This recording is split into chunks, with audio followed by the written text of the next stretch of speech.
Welcome to another deep dive. This time we're taking a deep dive into, well, deep dives themselves. No, just kidding. This time it's water scarcity. Our listeners sent in a really interesting mix. This time around, we've got reports from WWF and UNICEF. Plus, there's a really interesting article from FinShots in here, and it seems like you all are really ready to get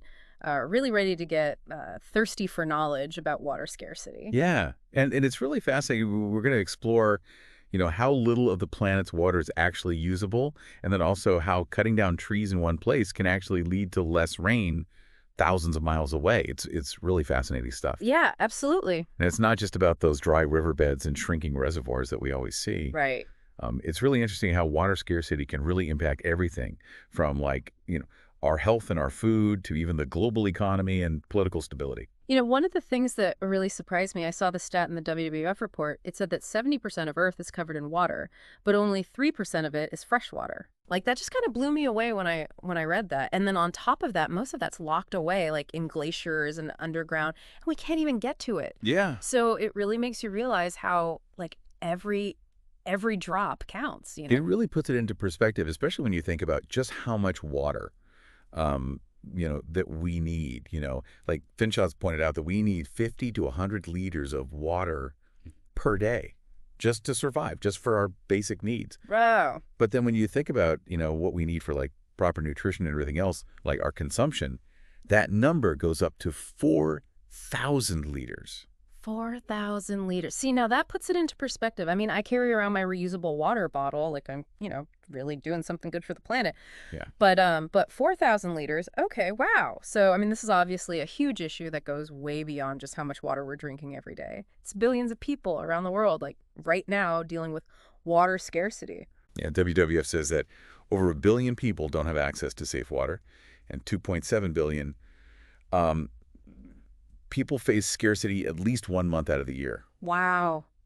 So it's a big problem. It's not something that might happen. It's happening right now. It's here. Yeah. Yeah. Yeah, and it's having these like really, really bad effects, especially on, certain communities that are more vulnerable. I was reading the UNICEF report. It was really eye-opening. They were talking about how water scarcity is affecting kids' health. I mean, it's really sad to think that like in this day and age, kids are still dying from diseases that are totally preventable, just from dirty water. And the thing is, it's just going to get worse because, like UNICEF said, without that clean water, you don't have good sanitation, and that just creates, cholera, typhoid fever, all that stuff. Yeah. It's just a breeding ground for that.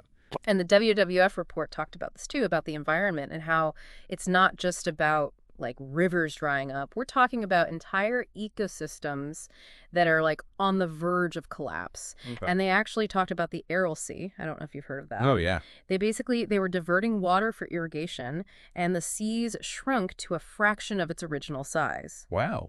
It's just this toxic wasteland now. It used to be the fourth largest lake in the world. Like, it just goes to show you what happens when we just like completely use up all the water.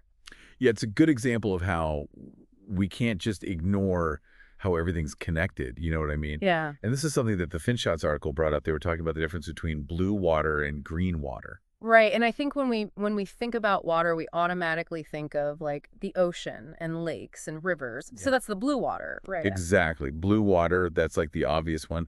But green water, that's the water that's in the soil. It's the moisture in the soil, the vegetation. And it's really important for, all the ecosystems. And believe it or not, it's a really important part of like global rainfall. So that's where it gets really interesting because the FinShots article, they were connecting deforestation to rainfall. And I was like, wait a minute, how does cutting down trees in like one part of the world affect how much it rains on like a whole other continent? Yeah, it's a little alarming actually. So FinShots was saying that basically trees are like these like big pumps and they suck up the water from the soil, right? Okay. And then they release it into the air through their leaves. Right. Transpiration. Yeah, I remember learning about that. Exactly. And that moisture then goes up into the atmosphere, and then it contributes to rainfall in other areas. So are you saying, like, when we cut down forests, like for farming or cities or whatever, we're basically messing up, like, these massive natural rain-making machines? Exactly. It's like we're messing with the planet's plumbing system. And remember that statistic that over 1 billion people don't have access to safe water. Yeah. Well, deforestation is making that problem even worse. It's kind of scary, because you see like a picture of the rainforest and you're like, oh, yeah, that's sad. It's shrinking. But you don't really think about how that's going to affect like how much water people have on the other side of the world. Right, it's all connected, and the effects, they go way beyond just not having enough water. The WWF report, they said that this could have a huge impact on the economy too. Real. Yeah, they're predicting that by 2050, water scarcity could cause the global GDP to drop by 6%. 6%. That's huge. It is huge, and the developing countries, they're going to be hit the hardest. Yeah. It shows you how important water is, not just for, staying alive, but for, like, the whole economy. It's everything. I mean, I never really thought about it, but we need water for like everything, growing food, making stuff, even for tourists, right? Everything. And speaking of growing food, that's a big concern. Finchot's pointed out that more than half of the world's food comes from places that are already struggling with water. Oh, wow. So if those places can't grow as much food, what's going to happen? Are we going to run out of food? Well, that's what everyone's worried about, right? Yeah. Food prices could go through the roof, there could be shortages, and then, who knows, maybe even riots and stuff because people don't have enough to eat. It's serious. And then the UNICEF report, they talked about how water scarcity could even lead to wars and people being forced out of their homes. Wow, I didn't even think about that. Yeah, if people are desperate for water, Yeah. it can cause a lot of problems. Throughout history, we've seen it over and over again, people fighting over resources. Yeah. And water, it's a big one. So as water becomes more scarce, there's a higher chance that countries or even just towns are going to start fighting over who gets the water. That's pretty dark. But No, there's got to be some good news, right? Like, what about those AWG things we talked about earlier? Right, right.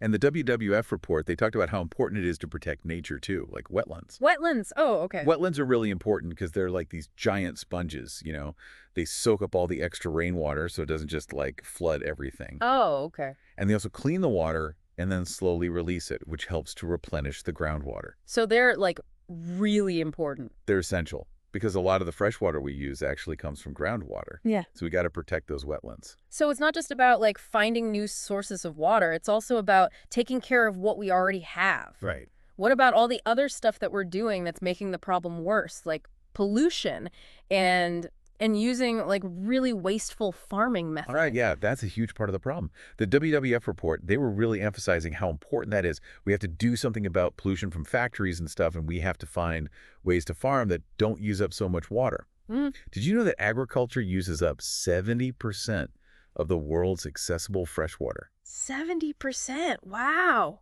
Yeah, so finding ways to do that more sustainably is like at the top of the list of things we have to figure out. Okay, so what does sustainable agriculture even mean? Like what would that look like? Well, it's all about, using every drop wisely. So things like drip irrigation, have you heard of that? Yeah. So that's where they deliver the water right to the roots of the plants. You're not wasting a bunch of water. Right, okay. And then they're drought-resistant crops, so they can, like, survive even when there's not a lot of water. Yeah. And there's this really cool new technology, precision agriculture.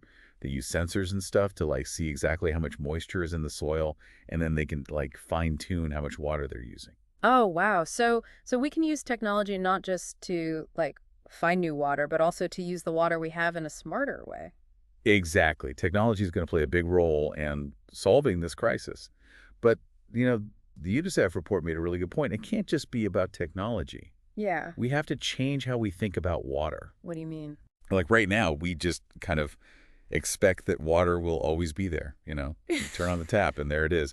But it's not an unlimited resource. We really need to start appreciating water and treating it like the precious resource that it is. So it's not enough to just like build bigger dams and desalination plants and stuff like that. We have to like actually change how we see water. Exactly. We have to change our whole relationship with water. It really feels like this whole deep dive has shown us that water isn't just like something we drink. It's connected to everything. Yeah, for sure. The food we eat, even like how safe our communities are. It's like the foundation of everything.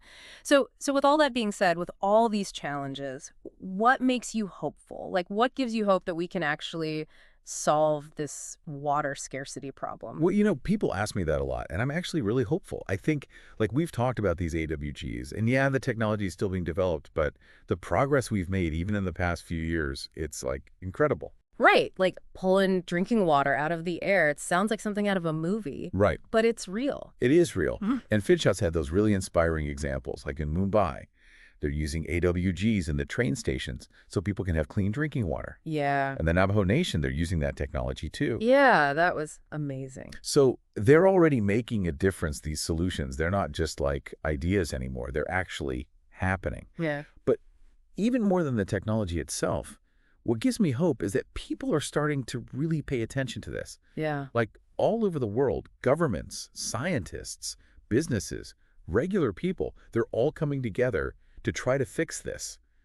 It's like finally, water is becoming a global priority. Yeah, it's not just like a small group of people who are like, "Oh, we need to care about water." Like it's everyone. And it's not just about coming up with these like huge complicated solutions either, right? Right. I mean, the UNICEF report, they talked about how important it is to just teach people about water scarcity, especially kids. Absolutely. Education is like the most important thing.